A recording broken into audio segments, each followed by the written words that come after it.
Hi, I am Jana Aptis, Master Energy Healer and Intuitive Development Teacher. And I wanted to share a little bit about meditation today. It's one of the things that I get most asked about. And the questions are very far ranging. So a lot of times it is, how do I meditate? What type of meditation should I do?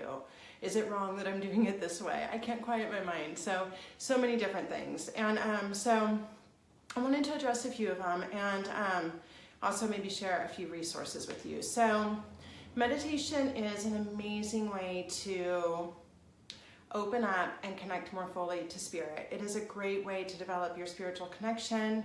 It is a great way to access your higher self and God and the angels and goddesses or whoever you are wanting to work with. It is a way to anchor in your spiritual practice.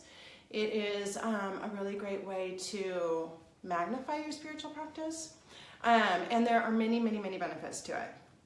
One thing that I wanted to share, and it's something that's not talked about very often, and then we'll dive more deeply into meditation, is that meditation sometimes can actually be a little bit harmful. So I just want to touch on that real quick as sort of a disclaimer before I get into this. And what can happen is that if somebody has a lot of unresolved trauma in their nervous system, or if they are highly sensitive or both, then meditation, instead of calming them down, might actually accentuate their anxiety or accentuate issues of sensitivity. So if you feel like that might be you, like when you try to meditate, you get maybe even more anxious or more ramped up, then my suggestion to you would be that you seek out somebody who can help you with somatic practices and or work with you both with the somatic and meditation in tandem.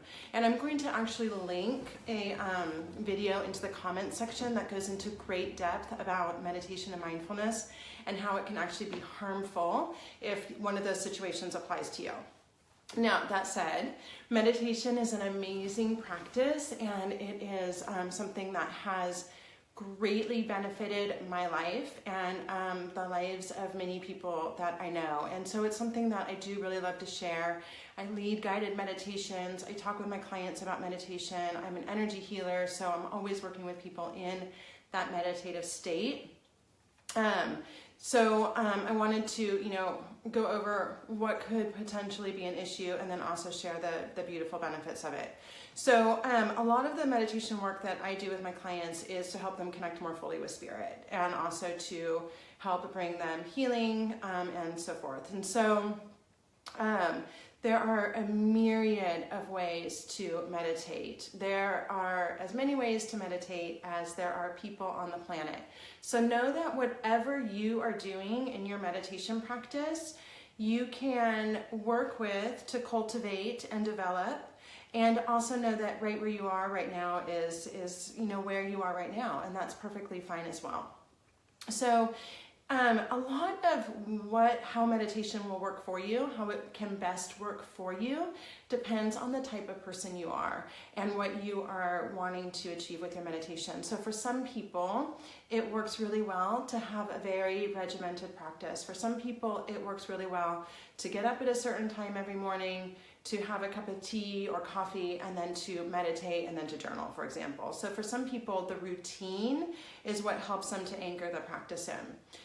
For some people, it's not necessarily a routine. For some people, it might be that they, find that they like to do it at the end of the day some days, but at the beginning of the day other days, or that, depending on their schedule, they might like to mix it up some. Or if they know that they're going to go to a guided meditation or listen to a meditation on Thursday, then that will be a day when it's different. So take a few moments when you're thinking about your meditation practice to ask yourself, what would really work for me? And know that it doesn't have to look like what it does for somebody else.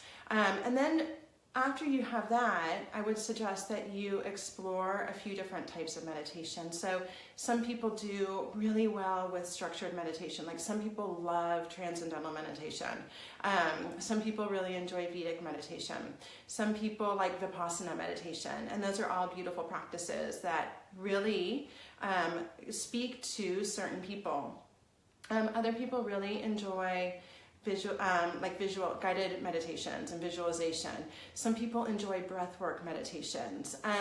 So take a moment too to kind of tune in and just ask yourself, what would I like? Some people like walking meditations. Like a lot of people enjoy being out in nature, and so walking meditation can be very powerful for them. Take a moment to kind of tune in and ask yourself, like, what is it that I'm looking for? What is it that I want out of my meditation practice? How could my meditation best serve me? And then I would suggest trying and exploring a few different options if you haven't already. And if you have, stick with what you've got and then maybe just expand and see if there's anything else that you like.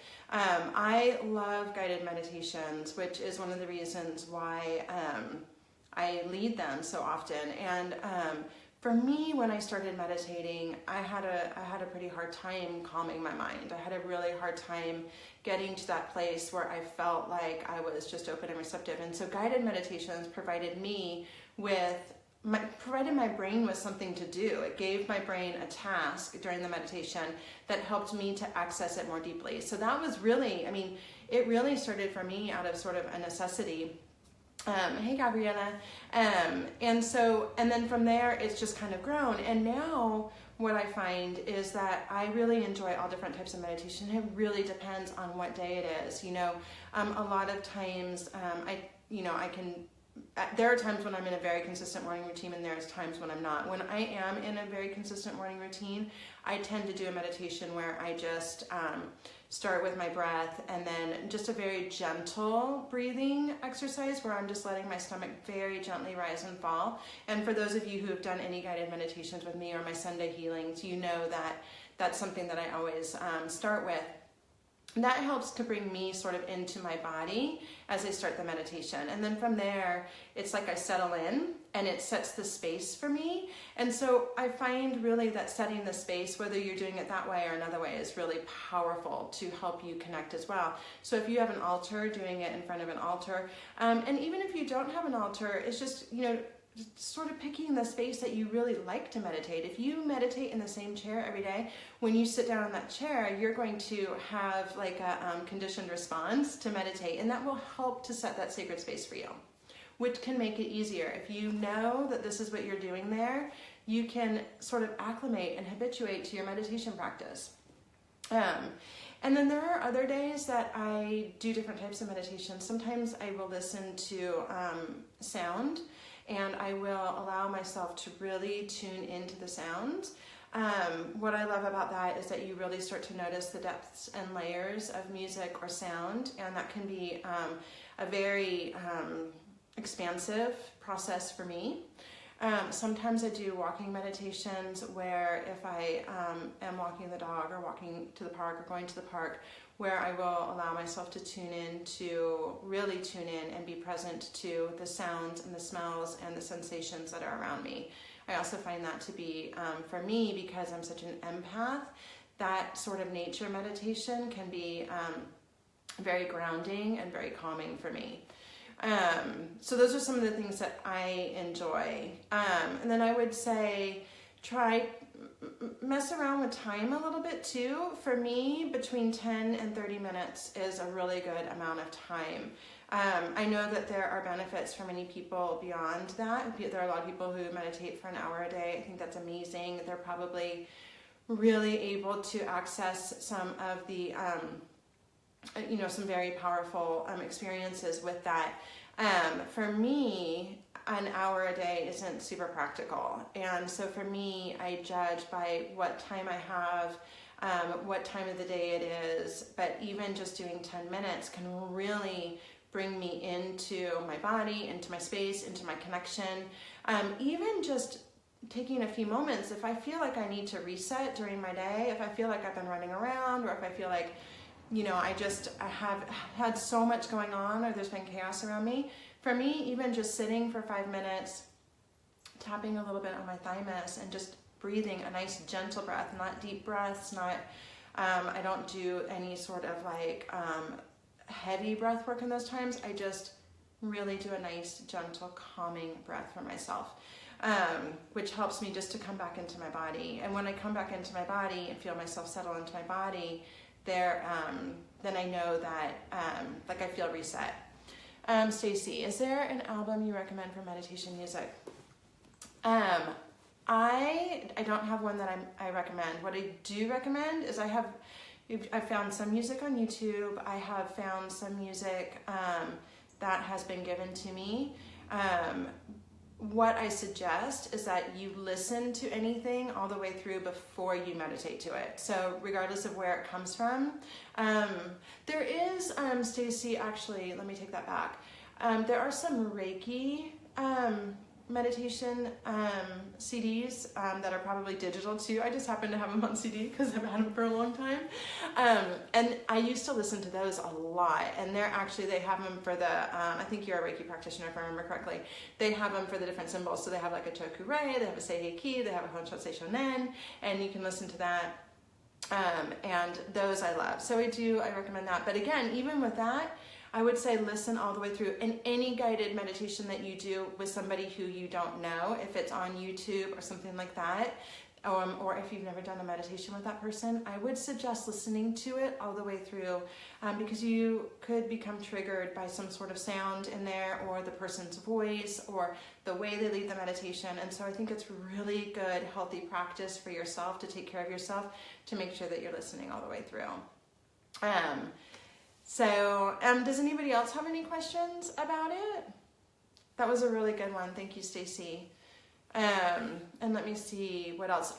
One thing I also really want to mention is that meditating and mindfulness and even energy healing can be really, really powerful and good in the upper chakras. They feel really, really good.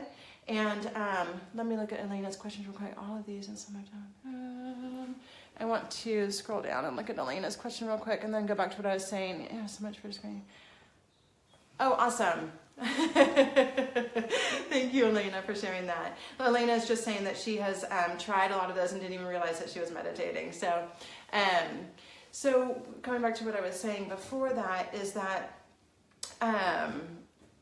when you're in your meditation, you're in your upper chakras, and it can feel really, really good to be in our upper chakras.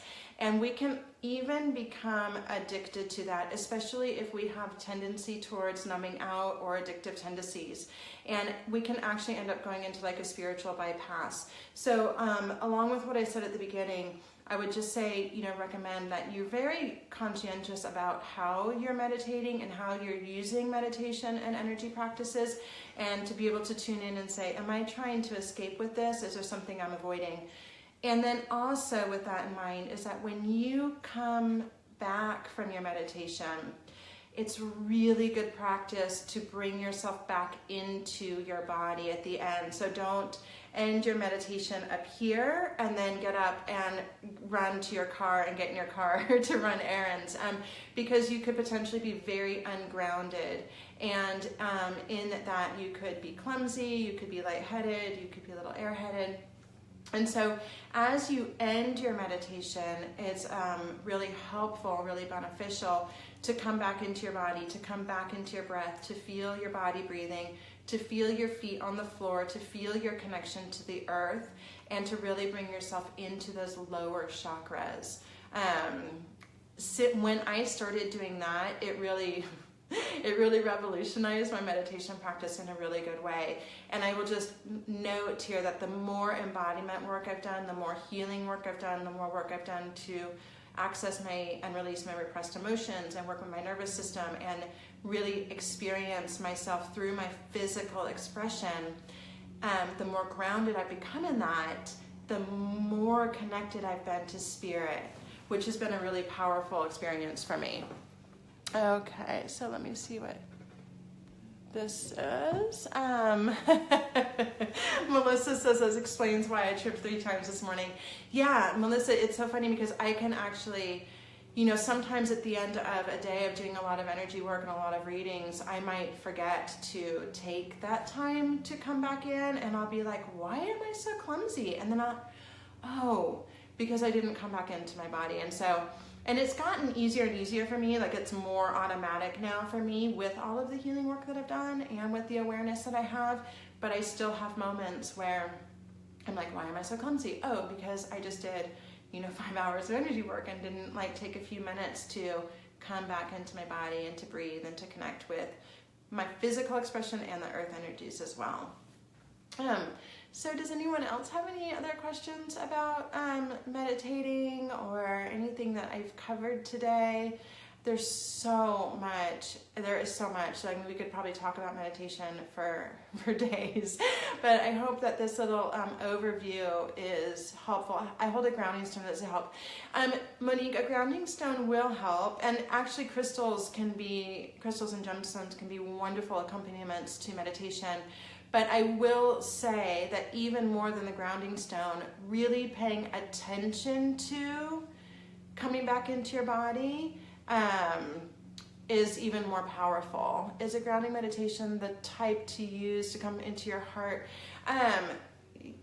It can help to open up your heart more. So, okay, one of the benefits. So it can help to open up your heart more in the sense when you are more embodied and when you are more present in your body, right? So that's what embodiment is to be more present in your body and more connected to the earth energies, and your lower chakras are strong and healthy, your heart will feel safer to be more vulnerable, okay? So there is a sense here, yes, it will help it to open up, but doing a grounding meditation won't necessarily open it up. Does that make sense, the difference?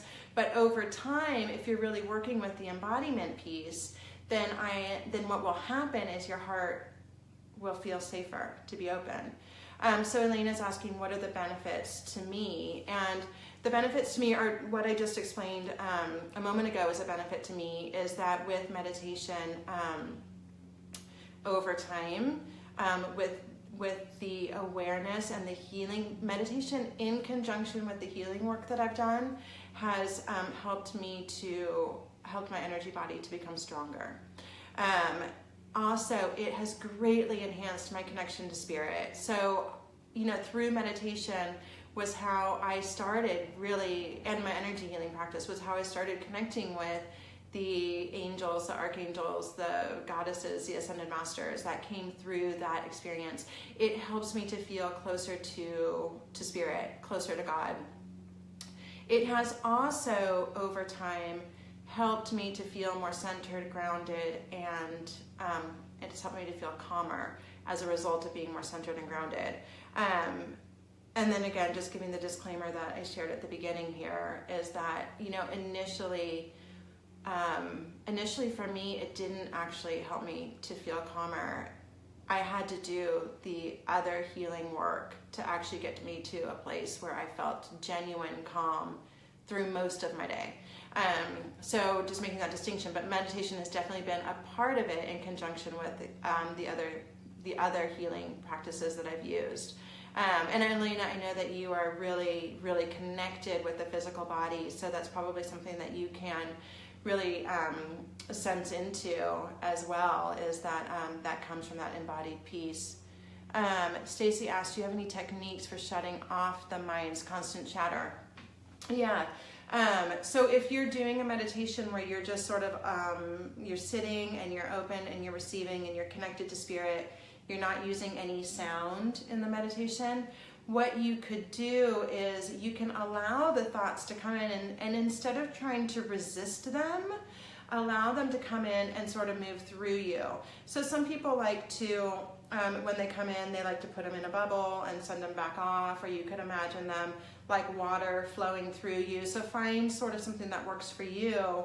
And what I found is that when they come in, I notice them and I acknowledge them, and then I release them and let them go. So it's like the thoughts, the more I tried to resist them in the past of like, oh, I have to be present. Oh, why am I doing this? What's going on?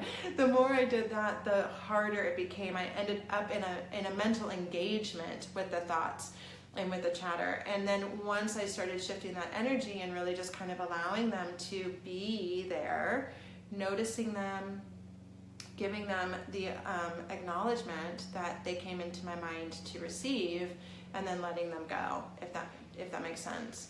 All right, so let me just hold on for a minute and see if there are any other questions. The questions have been really good. I really appreciate them. I'm sure they've been really helpful to everyone and will be helpful to the people who watch later. All right. So yes. So those are some of the ways to practice meditation. For those of you who do well with energy work and who find it to be a great complement to your self-care, I do have a Sunday evening remote healing meditation that I share every Sunday night, and that's a subscription service, and it's awesome. Really, really a great way to receive and hear from Spirit and shift some energy around. It's a really great way to calm yourself, to reset your energy field. And then for anyone who, you are so welcome, Stacy, thank you. For anyone who is looking to amplify their connection to Spirit, to more fully connect to Spirit and their intuition through learning about energy and doing some powerful guided meditations and spending a lot of time interacting with the energy of land and Spirit and our guides, then I still have a few spots open for the Energy Explorers Retreat at the end of the month. That's April 26th through 29th. And it is a great, great way to work with meditation and a lot of other tools to really feel more strongly connected to Spirit and our higher selves and our guides. So I will put information about that in the comments as well. And I thank you all for being here with me and for your engagement and for everything. And I'm sending you a lot of love, and I will see you all next week. Have a good week. Bye.